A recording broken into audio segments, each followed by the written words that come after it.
ओम शांति। ओम शांति। सर्वोच्च समाज सेवक सर्वात्माओना अविनाशी पिता एवा परम पिता परमात्माना अति प्रिय संतान मंच पर विराजमान सम्माननीय वरिष्ठ मेहमानों ब्रह्मा कुमारी भारतीबेन, ब्रह्मा कुमारी कृष्णाबेन અને સભામાં ઉપસ્થિત આપ સર્વ વડીલોને મારા ખૂબ ખૂબ દિલથી પ્રણામ વંદન અને ઓમ શાંતિ। આપણે 3 મિનિટ થઈને બેસી જાય યોગ મુદ્રામાં આંખો બંધ અને મારી સાથે સાથે आप सर्व पण खुला दिल थी ऊंचा आवाज थी ओम ध्वनि નું ઉચ્ચારણ કરીએ। એક ઊંડો શ્વાસ લઈને શરૂ કરીએ।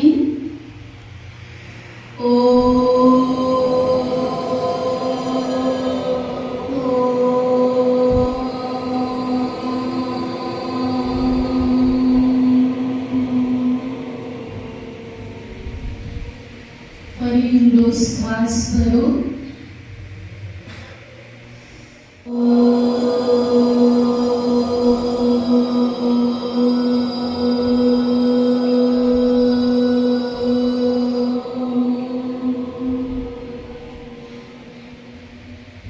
एक बार दो श्वास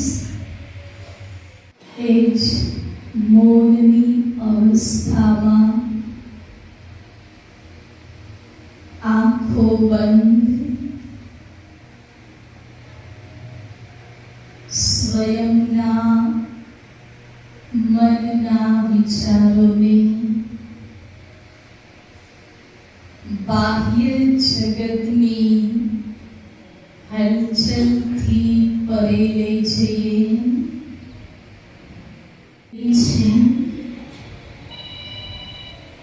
खरेखर આજે મારા ભાગ્યનો સૂર્યોદય થયો છે।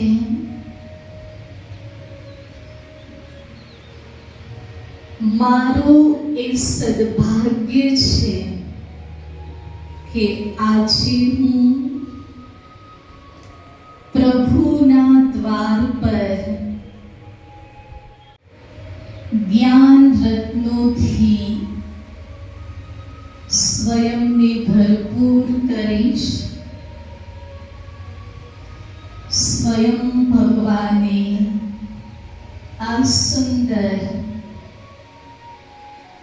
मानव जीवन आप्યું છે। એ જીવનમાં હું સ્વયંને सम्मानित जीवन बनावવાનું લક્ષ્ય મેળવવાનું છે।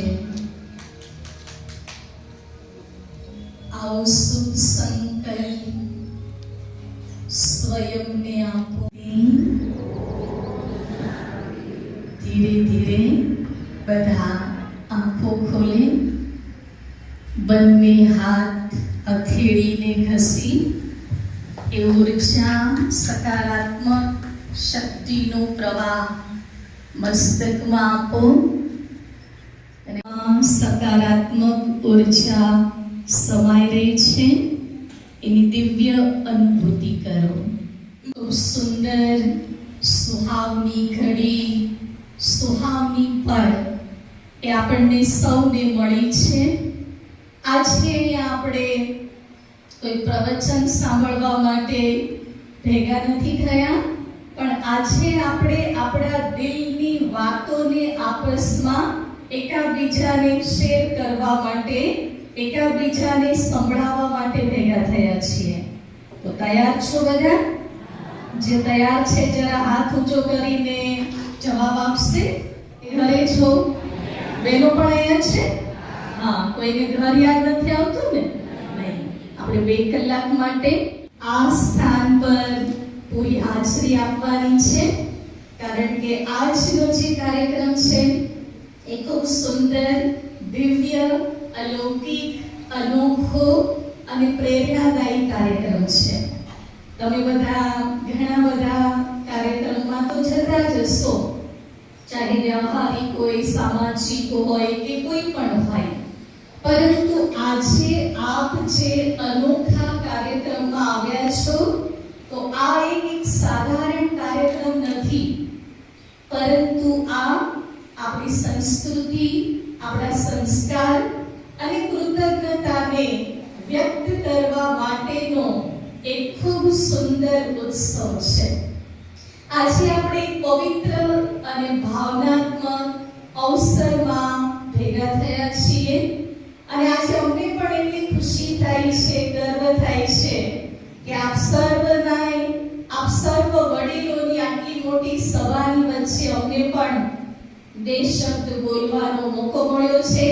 એ બદલ અમે પણ ખૂબ ગૌરવ, ખુશી કરી રહ્યા છીએ. આપણી ભારતીય સંસ્કૃતિએ આપણને ઘણું બધું શીખવ્યું છે. ખૂબ દિલથી સન્માન, સેવા અને વડીલોના જીવનને આદર આપતા આવ્યા છીએ. એટલે જ કહેવાય છે ને કે આજકાલના આ વિજ્ઞાનના યુગમાં, આ ટેકનોલોજીના જમાનામાં આજકાલ ટેકનોલોજીનું ઘણું બધું મહત્વ છે, પણ હું તો એમ કહીશ કે જો સૌથી અનોખી ટેકનોલોજી હોય તો એ આપ સર્વ વડીલો છો, કારણ કે આપ સૌની પાસે અનુભવનો ખજાનો છે, અનુભવની એક ભાન છે. આપણી ભારતીય સંસ્કૃતિમાં પ્રાચીન વસ્તુઓનું ઘણું બધું મહત્વ હોય છે. એટલે જૂની બહુ વર્ષો જૂની વસ્તુઓ હોય ને એને બધા શું કરે, ભાઈઓ શું કરે, અને સાથે સાથે બોલવાનું છે તમારે. આપણે આગળ જ સાંભળ્યું છે કે આપણે પ્રવચન સાંભળવા માટે અહીંયા ભેગા નથી થયા, પણ વાતચીત કરવા માટે, આપસમાં આપ-લે કરવા માટે ભેગા થયા છીએ. એની લાગણી અનુભવાય છે કે આપ સર્વ વડીલો પણ સૌથી જૂના ને સૌથી પ્રાચીન છો, અને એટલા માટે જ કહેવાય છે ઓલ્ડ ઇઝ ગોલ્ડ, અને જૂનું એ સોનું છે, અને સોનાની કિંમત તો હંમેશા વધતી જ રહેવાની છે. તો એવા આપ સર્વ અનુભવી આત્માઓ આજે અહીંયા એક વિશાળ સંગઠનમાં ભેગા થયા છો.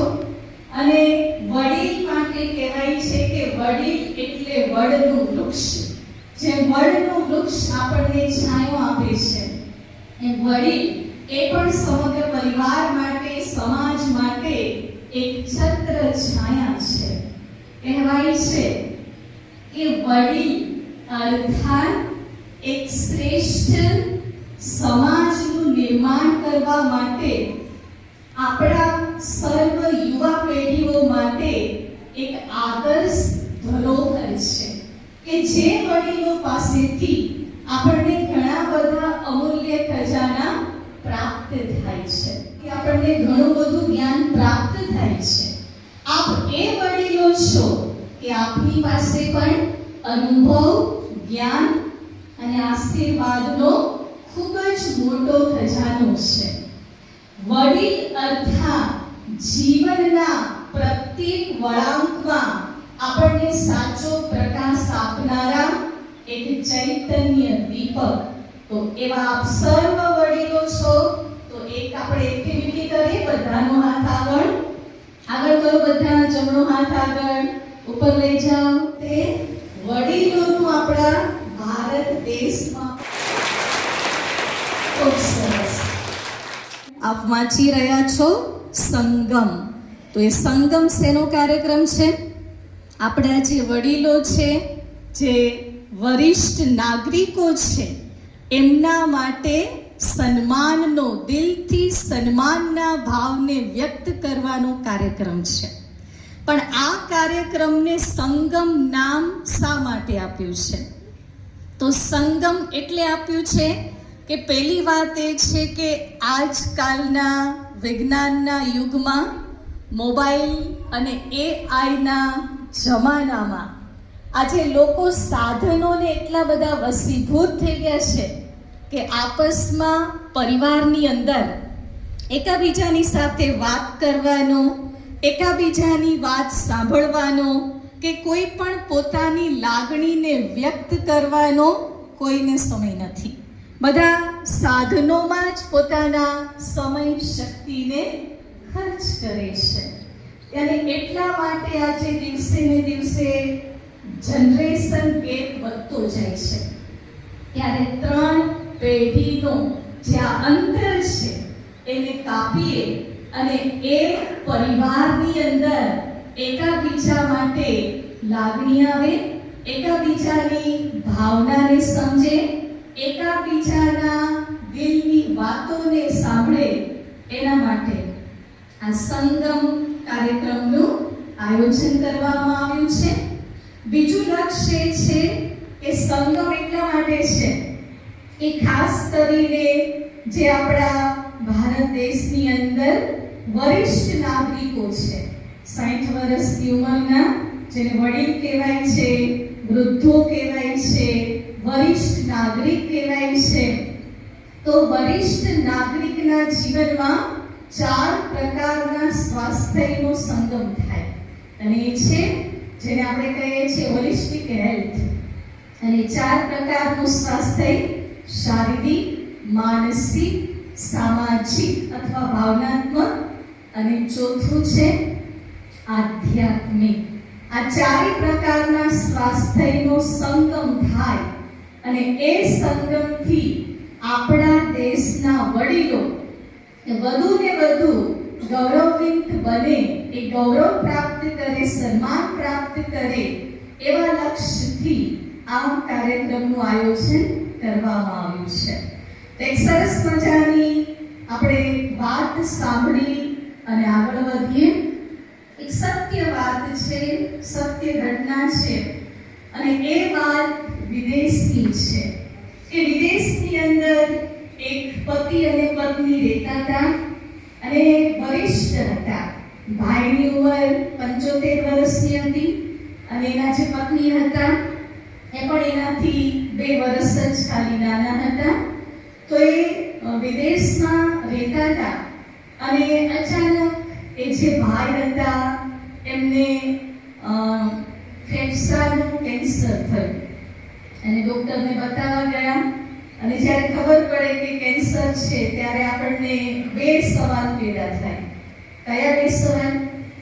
ભાઈઓ, મરવાનું છે. પહેલો સવાલ એ પેદા થાય કે કેન્સર કઈ સ્ટેજમાં છે. અને ઘણા ડોક્ટરો પણ બેઠા છે, વડીલો. બીજો સવાલ એ પેદા થાય કે કેટલું જીવીશું, કેટલું અમારું આયુષ્ય છે. એટલે સ્વાભાવિક રીતે એ જે વડીલ હતા 75 વર્ષના, એને એક સવાલ આવ્યો. એને ડોક્ટરને પૂછ્યું તો ડોક્ટરે કીધું કે તમને તમારું જે કેન્સર છે ને એ 3જી સ્ટેજમાં પહોંચી ગયું છે. પછી ડોક્ટરને પૂછે છે કે તમારું આયુષ્ય કેટલું જીવીશ? ડોક્ટર જવાબ આપી દે છે કદાચ 3 મહિના, 6 મહિના, વધીને વર્ષ, એનાથી વધારે તમે જીવી શકશો નહીં. સાંભળો છો બધા? ધ્યાન ક્યાં છે? પાછળવાળાનું? હા, જેનું ધ્યાન હોય જરા ઊંચું કરે. હા, બધાનું ધ્યાન છે. સરસ. તો શું સાંભળતા હતા? ડોક્ટરે શું કીધું? કેટલું જીવશું? વધીને વર્ષ, 3 મહિના, 6 મહિના, બહુથી બહુ વર્ષ. એટલે વડીલ હતા ને, એ જ્યાં રહેતા હતા ત્યાં જે સ્મશાન હતું અને એમાં જ્યારે અગ્નિ સંસ્કાર કરવા જાય ને તો બહુ મોટું ત્યાં ફી લેતા હતા, બહુ વધારે પૈસા આપવા પડતા હતા.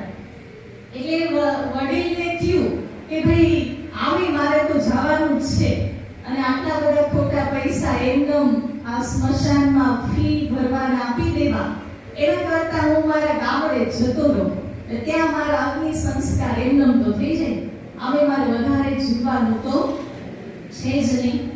એટલે વડીલ એના જે એનું ગામ હતું એ ત્યાં વિદેશમાં જ હતું, એટલે ત્યાં જતા રહી છે અને ગામમાં જતા રહ્યા, ત્યાં રહેવા લાગ્યા. થઈ ગયા કે કેટલી એવી સારી ભાવના છે કે ભેગા ગયા પછી પાછળ આટલો બધો ખર્ચ ન થાય એ અમારા માટે કેટલું વિચારે છે. તો એના પત્નીને એ વાત સારી લાગી. તો એ બંને ત્યાં જતા રહ્યા એના ગામ અને રહેવા લાગ્યા. પણ એ જે સ્થાન હતું ને જ્યાં એ રહેતા હતા ત્યાંનું વાતાવરણ બહુ સારું હતું અને ત્યાંના જે લોકો હતા એ બધા આપસમાં પ્રેમથી રહેતા હતા, એકાબીજાની વાત સાંભળતા હતા અને એકાબીજા સાથે હસીને હસતો ચહેરો રાખીને મળતા હતા. ક્યારે કોઈની સાથે અબોલા નહોતા. એટલે એ ગામનું જે વાતાવરણ હતું ને એ બહુ સારું હતું. તો ત્યાં કેવા લોકો રહેતા હતા? એ ગામની અંદર સચિન તેંડુલકર, વિરાટ કોહલી, કપિલ દેવ આવા બધા લોકો રહેતા હતા. એનો મતલબ શું? એનો મતલબ શું ભાઈઓ? કેવા લોકો રહેતા હતા? ક્રિકેટર રહેતા હતા. અચ્છા, બીજું શું કહેશું આપણે બેનો? એનો મતલબ શું? બોલો બોલો. હા, ફેમિલી વાળા હતા. પણ એ તો આમની જેવા હતા ને બધા, વિરાટ કોહલી, કપિલ દેવ, સચિન તેંડુલકર. એનો મતલબ એ નહીં કે ત્યાં બધા ક્રિકેટ રમતા હતા. એનો મતલબ એ કે એ લોકો ત્યાં સેન્ચુરી મારતા હતા. હવે કે આ બધા ક્રિકેટરો શું કરતા? સેન્ચુરી મારતા હતા ને. એટલે કે ત્યાં જે રહેતા હતા એ બધાનું આયુષ્ય કેટલું હતું? કેટલું હતું બોલો? 100 વર્ષ. કેટલું આયુષ્ય હતું? 100 વર્ષ હતું, હે ને? તો કહેવાનો ભાવ શું કામ? તો ત્યાં એક રિસર્ચ થયું, જેમ આગળ સાંભળ્યું ને કે ત્યાં બધા આપસમાં હળીમળીને રહેતા, એકાબીજાને દિલની વાતોને સાંભળતા અને જ્યારે મળતા તો પણ હસતા હસતા, કોઈ ચહેરો કોઈનો ચડેલો ઉતરેલો કે કોઈ મોઢું બગાડે કે આવું કંઈ હતું નહીં. તો બધા જ્યારે હસતા હસતા મળતા હતા ને તો એકાબીજાને પોતાની ખુશી વ્યક્ત કરતા હતા. તો આપણે પણ એકાબીજાને હસીને મળશું. બધા બે હાથ જોડો. હા, બાજુવાળાને હું શાંતિ કરો. સ્માઈલ, હસતા હસતા એકદમ. અચ્છા, ખૂબ સરસ. તો બધા આપણે જે ડોક્ટરને બતાવ્યું ને એની પાસે જઈએ, એને કહીએ તમારી પાસે આવો કોઈ કેસ આવે ને તો અમારા ગામમાં મોકલી દેજો. તો એ લોકો ફરી એ ડોક્ટર પાસે જાય છે તો જાણવા મળે છે કે ડોક્ટર તો 5 વર્ષ પહેલા ઉપર વહી ગયા છે.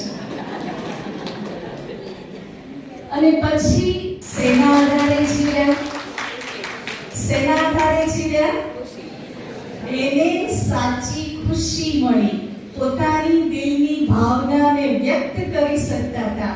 ખુલ્લા દિલથી એની ભાવનાને બીજા લોકો પણ સમજી શકતા હતા. તો આ બધું શું છે?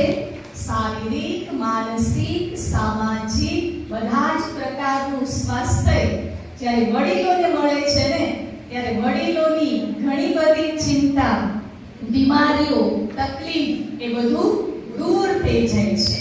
અને એમાં પણ સોનામાં સુગંધ ભળે કે જ્યારે આધ્યાત્મિક સ્વાસ્થ્ય પ્રાપ્ત થાય છે. એવું આધ્યાત્મિક વાતાવરણ, આધ્યાત્મિક સ્થાન, એવા લોકોનો જ્યારે સંગ મળે છે ત્યારે જીવન એ અતિ સુંદર બની જાય છે. આમ પણ સ્વસ્થ જીવન જીવવા માટે ડોક્ટરો પણ સલાહ આપે છે. આપણી વચ્ચે પણ આજે ઘણા બધા ડોક્ટરો છે, તો એ લોકો પણ સલાહ આપે છે કે સ્વસ્થ જીવન જીવવા માટે શું કરો? સૌથી પહેલું એક્સરસાઇઝ કરો. બીજું શું કરો? સાત્વિક શુદ્ધ ભોજન અપનાવો. જીવન પદ્ધતિને પરિવર્તન કરો. અને ત્રીજું ગહેરી ઊંઘ કરો. એને ડોક્ટર સાહેબ બરાબર છે ને? આ 3 વાત જ અને વિશેષ બધાને કહીએ તો વ્યાયામ, સાત્વિક ભોજન અને ગહેરી ઊંઘ. તો વ્યાયામમાં તો આપણે ઘણું બધું કરીએ છીએ, વોકિંગ કરીએ, પ્રાણાયામ કરીએ, આસન કરીએ, ઘણું બધું કરીએ છીએ. પણ માત્ર વ્યાયામ કરી લેવાથી કામ પૂરું નથી થઈ જતું. પણ આપણે કેવી મનોસ્થિતિથી કરીએ છીએ, એવા વિચારોથી કરીએ છીએ, એની અસર એ આપણા શરીરના સ્વાસ્થ્ય પર પડે છે. વોકિંગ એ કરીને, પ્રાણાયામ એ કરીને, મનમાં કોઈ બીજા વ્યર્થ ને નેગેટિવ વિચારે કરતા રહીએ તો એની જેટલી અસર આપણા શરીરમાં થવી જોઈએ થઈ શકતી નથી. અને એટલા માટે શારીરિક સ્વાસ્થ્યને આપણે વ્યવસ્થિત રીતે મેન્ટેન કરીએ. વોકિંગ, પ્રાણાયામ, પણ સાથે બીજું આવે છે ભોજન, સાત્વિક ભોજન. તો એ તો શરીરને કેવું સાત્વિક ભોજન આપવું જોઈએ એ તો બધું આપ સર્વ ખૂબ સારી રીતે જાણો છો. પણ સાત્વિક ભોજન મન માટે એ કયું છે?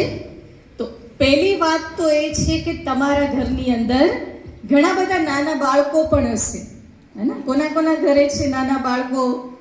જે થોડા નાના હોય, મોટા હોય, ભણતા હોય, સ્કૂલ કોલેજમાં જતા હોય, એવા બાળકો તો હોય ને, કારણ કે 3 પેઢી હોય, દીકરા ને એના દીકરા ને, હે ને, ઘણું બધું હોય. તો બાળકોની સાથે રોજ થોડો સમય વિતાવો. આજકાલના બાળકો, આજની જનરેશન મોબાઈલ તરફ વધારે જતી રહી છે. એમાંથી તમે એને સરસ સરસ પ્રાચીન સમયની વાતો સંભળાવો, સરસ સરસ કહાનીઓ સંભળાવો. આપણી ભારતીય સંસ્કૃતિ, આટલા સરસ ધાર્મિક પુસ્તકો આપણને આપ્યા છે, જેમનું આપ વડીલોએ પણ વાંચન કર્યું જ હશે. એના સારા પ્રસંગો એ કહાનીના સ્વરૂપમાં તમે બાળકોને આપો, જેનાથી બાળકોમાં પણ એક સારા સંસ્કાર આવશે અને તમે પણ તમારી જે વાત છે એ પણ એ બાળકો સુધી રાખી શકશો. બીજું છે મન માટે ભોજન. એ છે પરમાત્માનું જ્ઞાન, આધ્યાત્મિક જ્ઞાન. તો એ પણ આપણે રોજ સાંભળતા રહીએ, કારણ કે જેમ આપણે જોઈએ છીએ ને કે જેવું ઇનપુટ હોય છે ને એવું આઉટપુટ થાય છે. તો જેવું આપણે પોતાનામાં ભરીએ એવું જ આપણા વિચારોથી, દ્રષ્ટિથી, વાણીથી, વ્યવહારથી આપણે સમાજને આપીએ છીએ. તો રોજ આપણે 1 કલાક જો આધ્યાત્મિક વાતો સાંભળીએ, પરમાત્માનું જ્ઞાન સાંભળીએ, તો આપણને સારી સારી વાતો મળે છે. અને એ સારી વાતો આપણે પોતાની અંદર ભરીએ છીએ તો બીજાને પણ આપણે સારી રીતે આપી શકીએ છીએ. તો મુખ્ય વાત એ છે કે આપણે આપણા સમયને સફળ કરીએ. એવું નહીં કે અમે તો વૃદ્ધ થઈ ગયા, અમારી તો ઉંમર થઈ ગઈ. નહીં, ઉંમર ભલે થઈ પણ ઉંમરની સાથે અનુભવ ને અનુભવની સાથે આવડત, એ ખજાનો તો આપ સર્વની પાસે છે ને. ઘણા એવું સમજે કે હવે તો અમારી ઉંમર થઈ ગઈ છે ને એટલે હવે અમે કાંઈ કરી ન શકીએ, અમારી પાસે હવે કોઈ શક્તિ નથી. એવું નથી. આપ સર્વને એ વાત કહેતા મને અતિ હર્ષ થાય છે કે બ્રહ્માકુમારી સંસ્થાના સંસ્થાપક દાદા લેખરાજ પ્રજાપિતા બ્રહ્મા બાબા, જેમનું ચિત્ર આપ પાછળ જોઈ રહ્યા છો, એમણે પણ એમની શારીરિક ઉંમર જ્યારે 60 વર્ષની થઈ ત્યારે જ સમાજમાં એક આધ્યાત્મિકતાની જ્યોત જગાડી છે. તો એકવાર બ્રહ્મા બાબા માટે જોરદાર તાળીઓ. સાથે સાથે આ સંસ્થાના પૂર્વ મુખ્ય પ્રશાસિકા દાદી જાનકીજી હતા, જેઓની પણ 60 વર્ષની ઉંમર થઈ ત્યાર પછી સ્વયં પરમાત્માના આદેશ અનુસાર એમને વિદેશોની સેવામાં મોકલવામાં આવ્યા અને ત્યાં જઈને પણ 140 દેશમાં એમને સેવાઓનો ડંકો વગાડ્યો. અને એ સેવા કરતા કરતા 104 વર્ષની ઉંમર સુધી દાદી જાનકીજીએ અવિરતપણે સેવાઓ કરતા રહ્યા. અને જ્યારે એને કોઈ મળતું ને અને કોઈ કહેતું દાદી તમે 104 વર્ષના થઈ ગયા, તો દાદી એમ કહેતા હું 104 નહીં, હું ખાલી 4 વર્ષની છું. એટલે એણે અંદરથી એ સ્વીકાર્યું જ નહીં કે મારી તો ઉંમર થઈ ગઈ ને મારાથી તો કાંઈ થાય જ નહીં ને હવે તો અમે આમ કરી જ ન શકીએ. એણે પોતાના મનમાં ક્યારેય સ્વીકાર્યું જ નહીં. પણ કયો સકારાત્મક વિચાર આપ્યો? હું તો માત્ર કેટલા વર્ષની છું? 4 વર્ષની છું. તો આપણે પણ આપણા જીવનમાં હંમેશા સકારાત્મક વિચારો સ્વયંને આપતા રહીએ અને આપણા જીવનને આગળ વધારીએ. તમે ઘણું કર્યું છે, એના માટે ખૂબ સન્માન છે, પણ હજુ તમે ઘણું કરી શકો છો, કારણ કે તમારી પાસે અનુભવોના અનમોલ રતન છે. એટલા માટે આ સંસ્થાની અંદર પણ જેમ 60 વર્ષ પછી દુનિયામાં તો નિવૃત્તિ હોય ને, તો જે પણ કંઈ નોકરી કરતા હોય, કામ ધંધો કરતા હોય, તો 60 વર્ષ પછી નિવૃત્તિ લઈ લે છે. એટલે એવું સમજે કે બધી જ વાતોથી આપણે નિવૃત્ત થઈ જાય. ભલે લૌકિક જવાબદારીઓથી નિવૃત્ત થાવ, પણ આધ્યાત્મિક માર્ગમાં પ્રવૃત્ત થઈ જશો ને, તો તમારું આ જીવન અને ખરેખર સાચા અર્થમાં સન્માનિત જીવન થઈ જશે અને જીવનમાં સદા ખુશીનો અનુભવ કરી શકશો. કારણ કે આપણને બધાને પરમાત્માએ ખૂબ જ સુંદર અમૂલ્ય માનવ જીવન આપ્યું છે. જીવન તો જીવન છે, એનો સંબંધ કોઈ ઉંમર સાથે નથી હોતો. આપણે એને કેટલા ખુશીથી જીવીએ છીએ, કેટલા આનંદથી જીવીએ છીએ, એ જીવનનો કેટલો આનંદ લઈએ છીએ, એ મહત્વની વાત છે. તો કેવી રીતે જીવશું આપણે? બોલો બધા, ખુશીથી. કેવી રીતે જીવીશું? હજુ બરાબર એટલી ખુશી છે નહીં બધાના ચહેરા. કેવી રીતે જીવશું? ખુશીથી. પાકું છે ને? આજે અહીંયાથી એ મહામંત્ર લઈને જવાનું છે કે મારે ખુશીથી મારું જીવન વિતાવવાનું છે. વિતાવીશું તો કંઈક યાદ રાખવું પડશે ને, કેવી ખુશી હોવી જોઈએ. તો ચાલો આપણે એક એક્ટિવિટી કરીએ. બધા કરવાનું છે. વાહ જિંદગી વાહ. બોલો, વાહ જિંદગી વાહ.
સુરક્ષિત છે કે જ્યાં સુધી સમુદ્રનું પાણી એ વહાણની અંદર ન આવે.